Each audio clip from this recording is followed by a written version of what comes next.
We're here with Emma Bates at the Boston Marathon. Emma, you just had an extraordinary competition. Just talk to me about how you were feeling just going into today's race. I was feeling really good. I was injured after Chicago Marathon in October, and I missed out on the Olympic trials. So I didn't know how my body was going to respond to this injury. It was my first injury of my career. So we were really surprised how everything was going with training, and it surpassed like kind of our expectations. And so going into today, I was really excited, really confident in like just my body getting stronger from all the little things we were doing to get better and get healthy.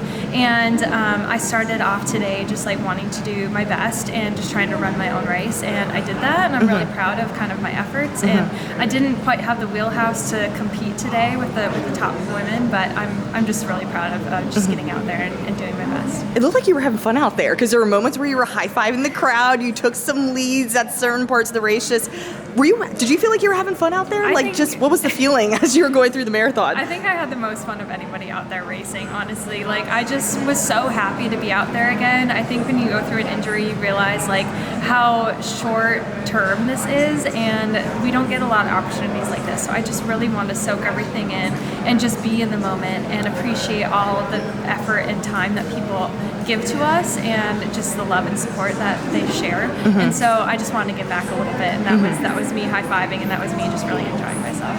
How are you feeling just mentally after battling with that little injury, kind of missing out on trials for a little bit, but here you are competing in Boston? Like, did you have any fears or hesitations just going into the marathon this morning?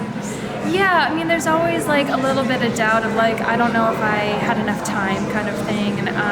But I really buy into what we do. My coach, I just trust him completely, and I know he's going to get me to the place that I need to be and get me to do as much as we need to do to get to a place of like kind of being my best at the time. So again, I didn't know exactly what that would mean on a day like today, but this was as good as I think it could have been, and we really got myself ready in the best way. And just in the right way. Like, we probably could have pressed some things a little bit, but I want to have a long career, and I want to do things right so that I can extend myself as much as I can. So I don't want to take any shortcuts, and I think that's what we did. And I think that was a smart decision. Absolutely. I totally agree with you there. Knowing that you have this marathon underneath your belt, just how do you feel overall about the rest of the season just moving forward?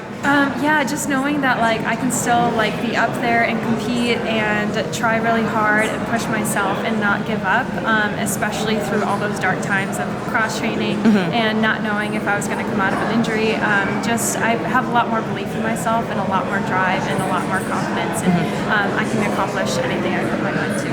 And I also know you're a Coros Athlete, so talk to me about how that watch has just been kind of helping you through training and preparing for the Boston Marathon as well. It really helped when I was coming back from injury, just trying to be within myself and kind of using heart rate as a parameter for just making sure I wasn't going too hard at certain times. I know as athletes we always want to be where we were last season, and so this really, focusing on the heart rate really makes you focus on just like you and where you are at the moment. And so I'm so happy that I have it, having the Coros app just kind of going in, especially like having your sleep patterns and like your heart rate during your sleep, like that helps so much, knowing when I'm like maybe overtraining or gonna get sick, so that really helps. So I'm just so lucky to have them as a sponsor. What's your favorite feature about it? Because I honestly like the sleep part about it, where it just like keeps track of all of that, but for you, what about the watch helps you just knowing where you are right then and there as you're training, and also based off what you did in the marathon today? I mean, the most accurate GPS watch ever, so just the mile splits. So it's just so fun to see, especially in the marathon, just focusing on each mile and seeing that mile split. That's what keeps me going, and just knowing that that's like what is accurate, what is true, and it's exactly like the course. And so just trusting in that is everything. I love that. All right, Emma, so what's next for you? Boston Marathon's underneath you. What are those next races that maybe you're kind of looking forward to as the rest of the season unfolds a little bit more? I actually don't know. We were just really focusing on today and just making it to the starting line today. So it's going to be a fall marathon. I just don't know which one yet.